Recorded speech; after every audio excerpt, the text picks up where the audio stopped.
Welcome to another edition of Tuscaloosa Talks. Today we're going to talk about IT at the city of Tuscaloosa. Now that may not sound very interesting, but think about it. Everything that we do now at the city of Tuscaloosa in some way, shape, or form is driven by technology. And Jason Foster here is our new CIO, and so you're responsible for all this technology across the city of Tuscaloosa. Jason, welcome to Tuscaloosa Talks. Glad to have you. Glad you could join us. Thank you, sir. Well, let's first get the personal side of this out of the way. You're in charge of millions upon millions upon millions of technology here within the city of Tuscaloosa. But at heart, you're a husband and a father. Tell a little bit about yourself. Yes, so I have a wife who is a school teacher in the Tuscaloosa City Schools. She teaches kindergarten at Berner Elementary. And I have two children. One is 13 and the other is 8. And we have lived here in Tuscaloosa for the last 24 years, I believe. We came to school here and never left. Now, if I remember correctly, your degree is in communication and not information sciences or technology. I'm not certain what type of track you go on in higher ed for that.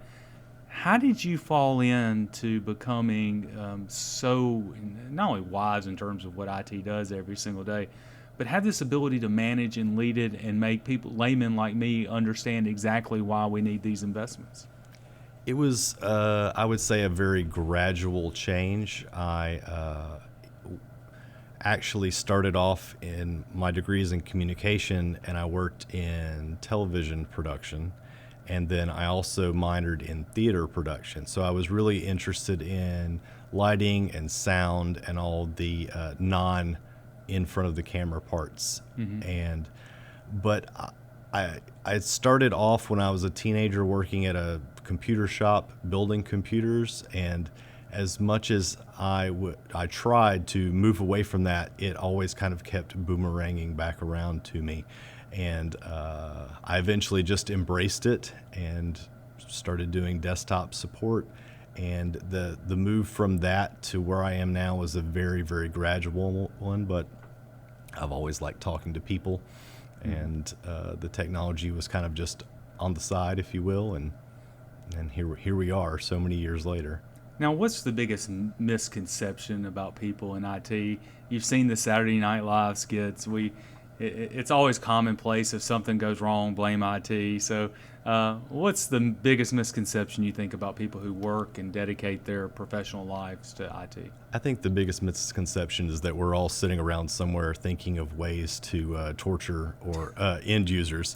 And so that's not true? And that is really not the case. Oh, it's a delicate balance between usability for the end user and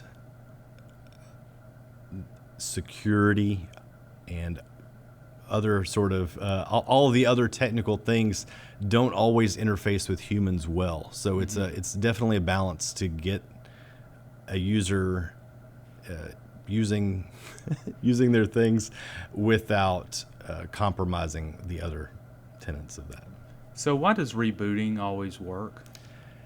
Rebooting mostly always works because it's returning everything. It's the hard-hitting questions. No, it is. Rebooting always works most of the time because it's returning your computer to a default state or a reset state. So if you've done something, or if another program has done something and it is in a loop or out of control, if you will, rebooting will typically take you back to a good known state where nothing has changed from the user. I was being funny in asking the question, but the truth is it really works most of the time. When you're having a problem, if you just reboot it, it seems to straighten out itself. It really does. There's the IT Crowd. There's a television show where they answered the phone, "Have you tried turning it off and back on again?" And that was the help desk, and that is so true. And while it may not to the end user always sound like the best solution, it does work a startling amount of time. So now you came from the university. Yes. And one of the things I asked you about 6 or 7 weeks ago, and I think it's very interesting to the public who pays our salaries, I asked you, after you'd been here about 6 or 7 weeks, what did you find as the strengths of the city of Tuscaloosa. And what did you find that we need to improve upon? So tell people at home about where we're strong and where we need to improve. I think one of the greatest strengths is that despite being a government or organization, things really are quite nimble organizationally. It's very easy to find and approach the right person to get things taken care of, and that was often a difficult task at the university. Yeah. I think the biggest challenge or thing to fix to me is mostly communication, and that's communication from our department to other departments, and vice versa. It's getting a good open line of communication. Overly communicating changes, overly communicating problems and things like that can really go a long way to both repairing relationships and developing relationships. So every year, and you've heard me talk about this with our team members and with the council, that we have to take millions of dollars and invest it in IT, and no one runs for city council. Really, no one runs for mayor saying we're going to strengthen the IT department. Yet it's essential in everything we do. Explain to people from your perspective, why is IT essential to the services we provide here at the city of Tuscaloosa? We've reached a point where everything that we use and touch is technology based. I mean, the room behind us here, Incident Command, has to be, and we have this connected with several other places in the city. We have everything from paying your water bill to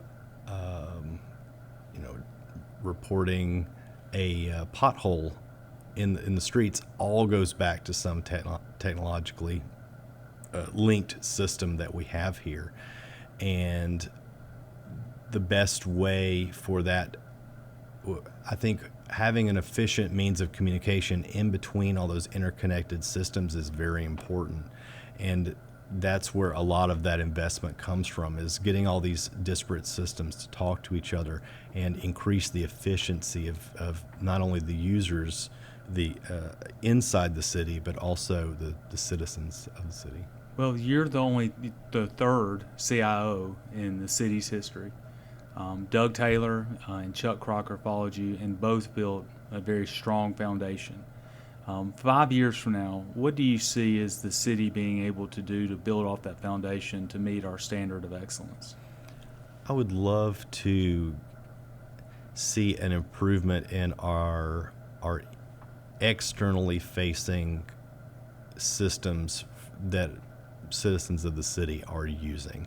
I think right now we have a great base of all those cities, but of all those systems, but there's nothing that really links them together. So I would love to help facilitate a smoother way for all of those systems to talk to each other, and for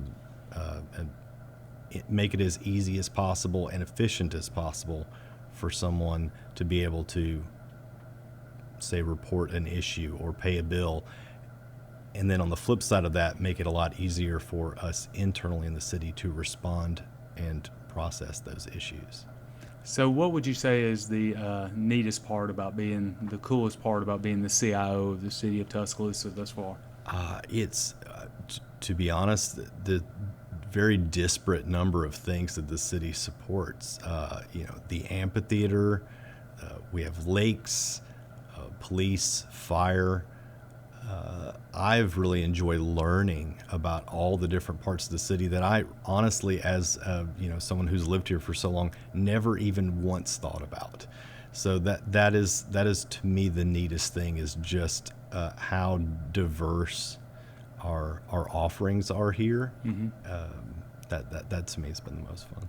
So one of the big, and I know we have to be careful, and there's only so much we can say, but everyone, I think, has a concern, well, any organization has a concern about being hacked. How would you judge the city in terms of where we are today? And just overall, what can someone at home do to protect themselves, and what can the city continue to do to protect itself? Because there's no 100% guarantee, as you have taught me, but there's things we can do to mitigate that. If you don't mind, talk a little bit about that. Sure. I was very impressed with the amount of investment that was placed in the past in securing the IT infrastructure here. There's always definitely things to build on, but as a whole, and coming here with no previous experience, I have been quite impressed.